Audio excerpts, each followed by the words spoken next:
Hey, if you are a principal right along now, does it seem as if everything is falling down around you? And does it seem that things that worked in the past, they don't seem to be working now? You're absolutely right. They are not working at the way they used to work. One thing that you can say about educators is that you are resilient. And in the midst of teachers leaving the profession and others deciding, oh, this is a good time to retire, you have the opportunity to overcome adversity. That's right. You, as that principal, you have this opportunity, and I know sometimes opportunity comes disguised in things that you have never thought of, have never planned for, and I tell you, so take this as your opportunity.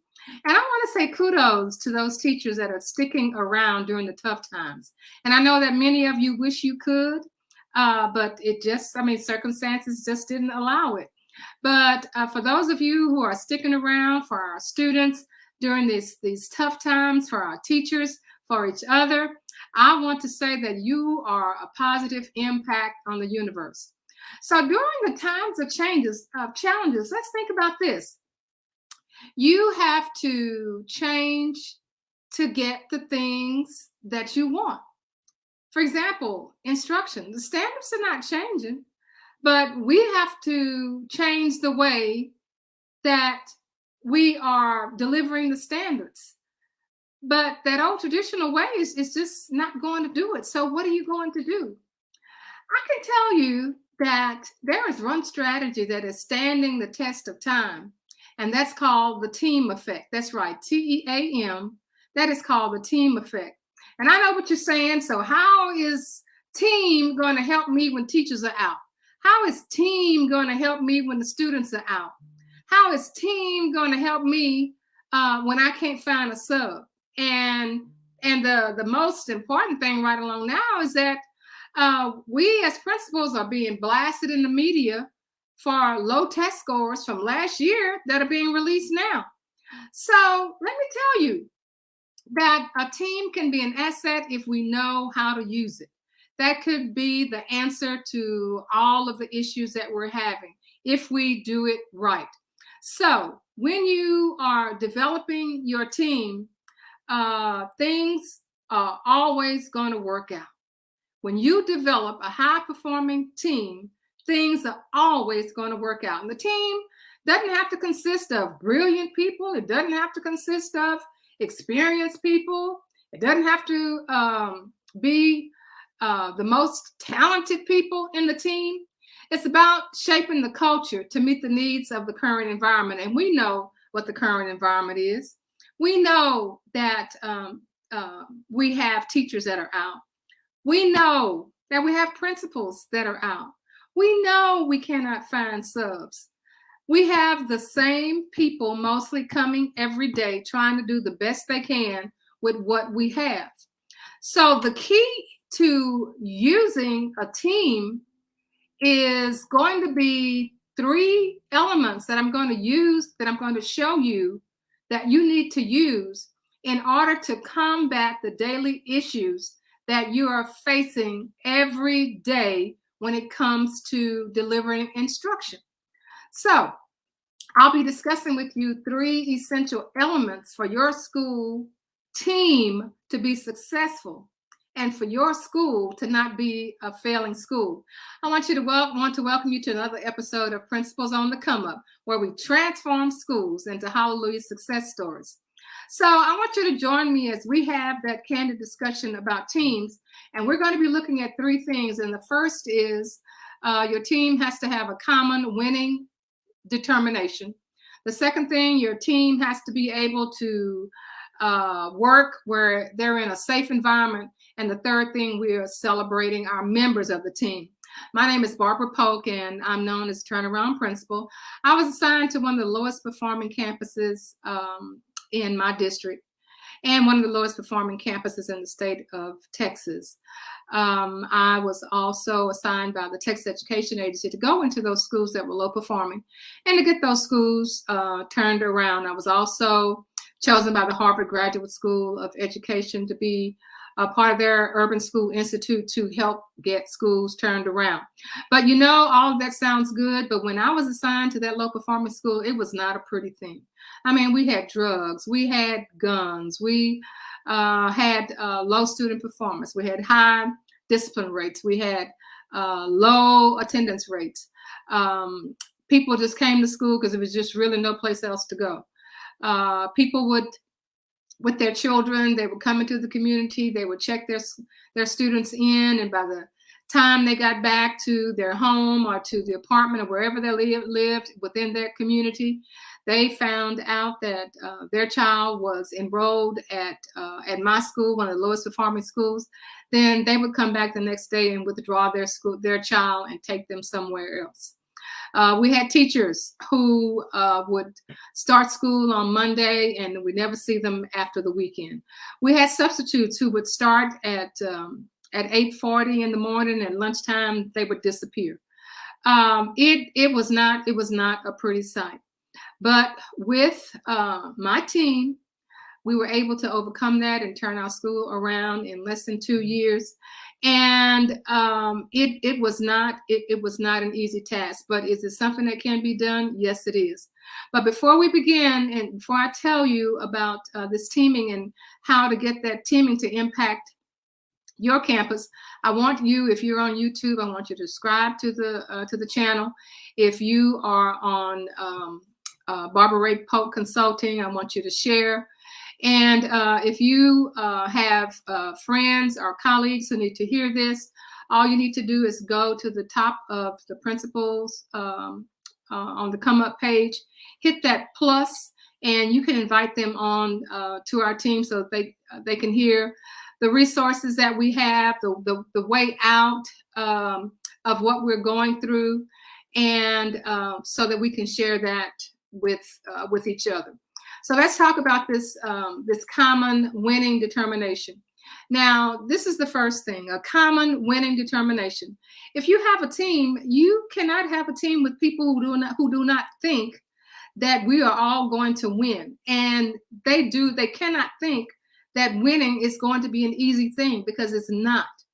You have to have everybody to believe and be determined that the things that we need to do, that we are going to win.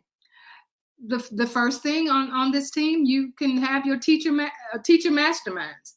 And teacher masterminds are just those people, just those groups, just those teams, just those grade levels.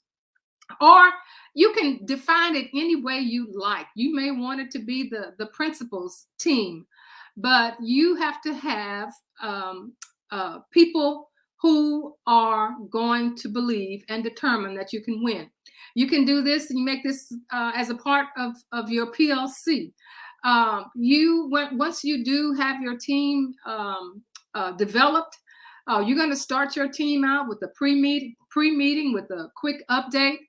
And the pre-meeting quick update is basically just finding out what is going on today, what went on yesterday, what do we need to do to prepare for tomorrow, based upon the information that we have from last week or from yesterday.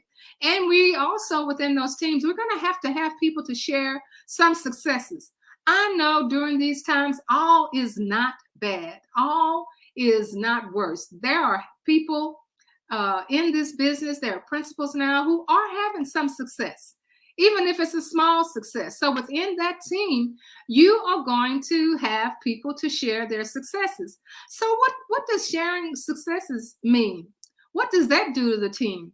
That shows that all is not lost. That shows that we're doing something right.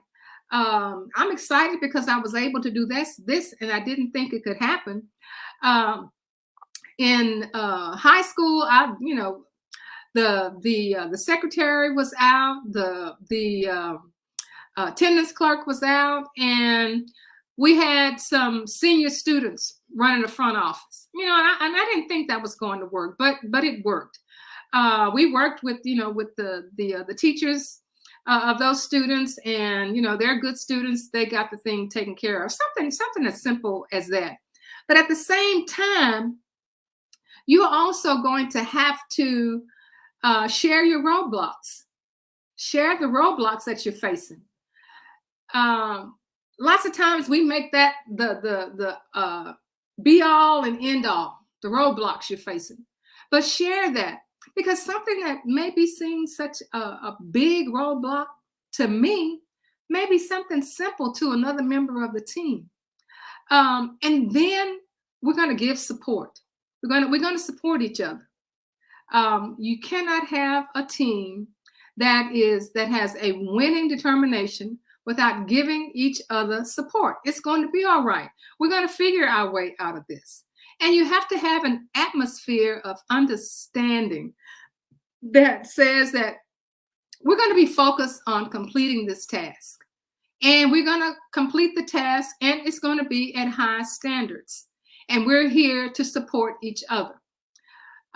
We know that if we create that atmosphere, and that atmosphere is basically, it's called a culture. If we create that atmosphere of we're going to complete this, we're going to get this task done. If the task has something to do with how are we going to combine classes. One teacher is getting classes combined all the time because she comes every day, she doesn't have any issues, and teachers are out, and she says just bring them here. We're gonna have to have that understanding. We're gonna have to be able to figure out a way to alleviate that stress on those one or two teachers. That's something that you as a team will come up with. You'll be coming up with lots of information. And you have to have nothing acceptable but a win.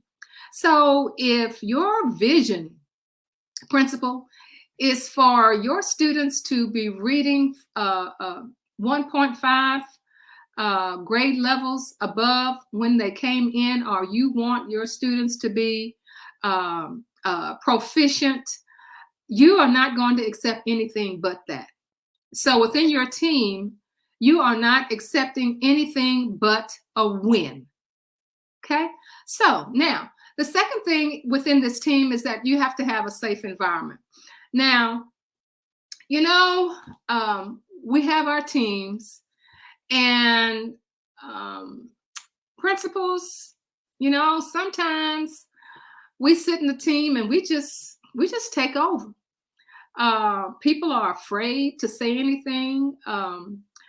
They sit around the table at the meeting, and then once the meeting is over, they go back to their part of the building, and they start sharing information with each other. You cannot have a team if that is not a place where the environment is safe. You have to have a team where people feel that they can take the risk to speak out, and there's not going to be any retribution about it. I mean, this is the most critical part of the three elements of the team. You have to be able with the team to disagree without conflict. We all don't see things the same way.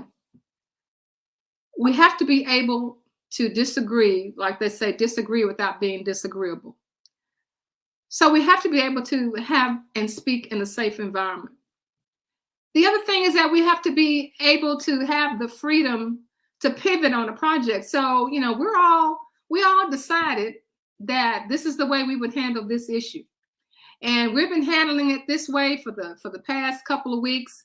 And we're seeing the things that we originally thought was going to be the way to take care of that issue. It's just not working. It's just not working. So why would you continue to use that when you know it's not working? Where you think, well, that's what the team decided, or that's what the principal decided that, she wanted to do it. Well, within your team, within this safe environment, principal, you need to give your team members the freedom to say, this is not working. We thought it was going to work. They have to have the freedom to pivot on a project. And you have to consider diverse opinions. Now, we're not talking about belly aching.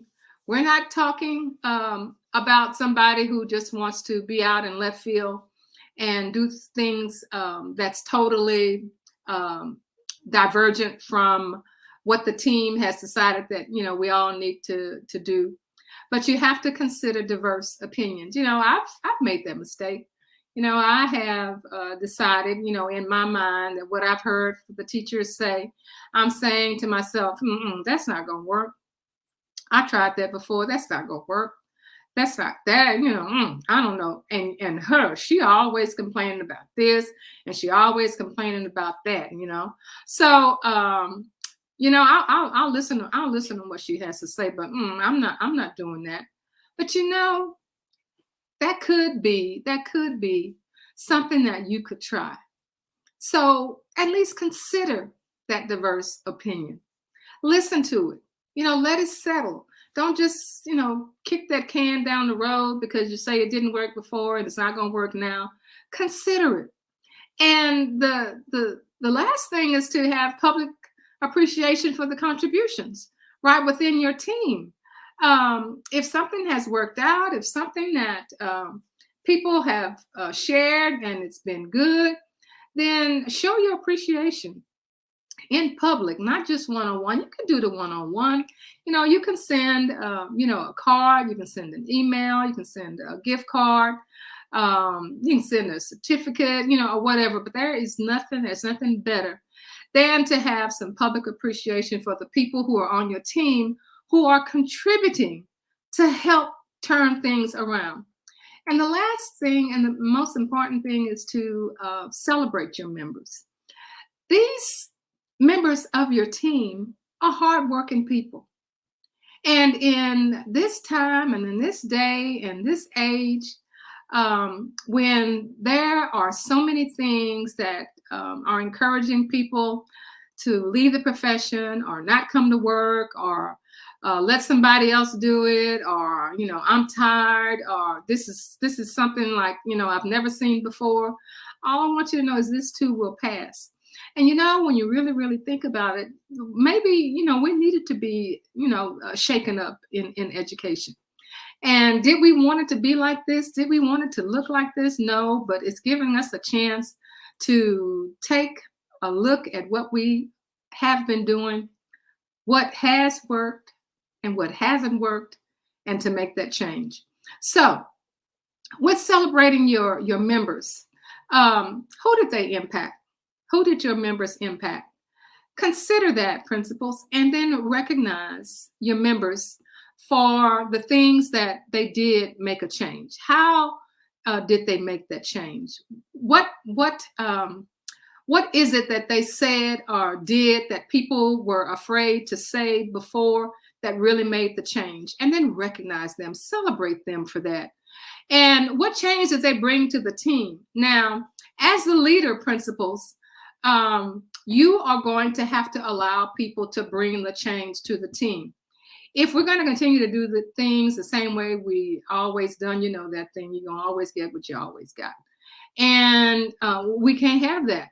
So let's celebrate the things that your team members did bring, the changes they brought to the team to make the team better. It could be something that they said, something that they did. It could be just their spirit, where they encouraged people, when times got tough, and we came out good at the very end. So celebrate your members. And let's talk about the experience of the turnaround. Let's talk about the experience of the change. Let's talk about the team and what this team did.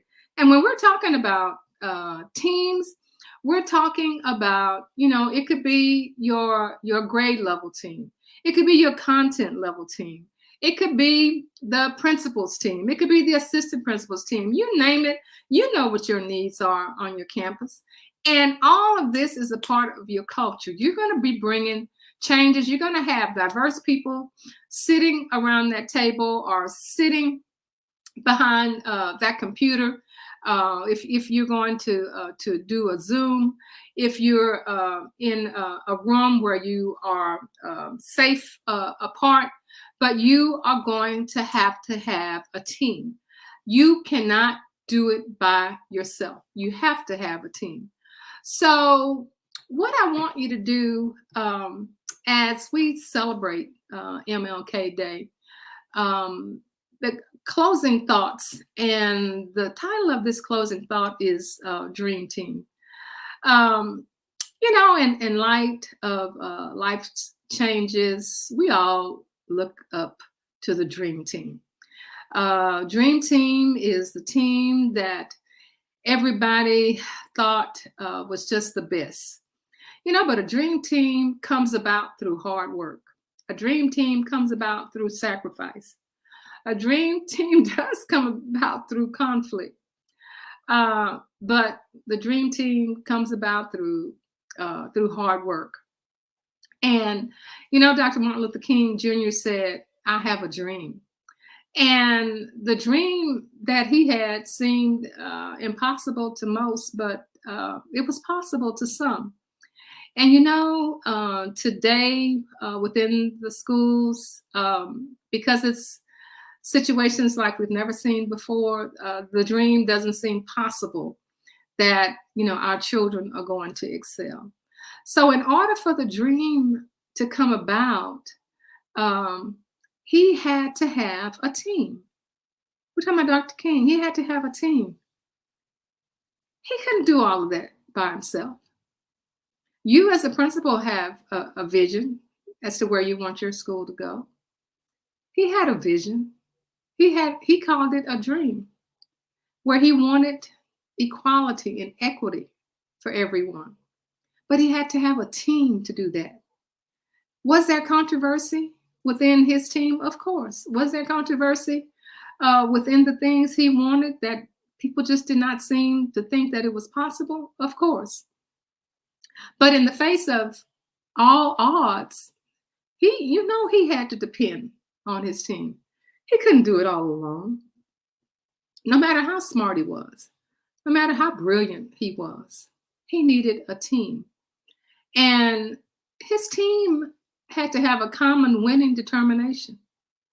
They had to all be on the same accord.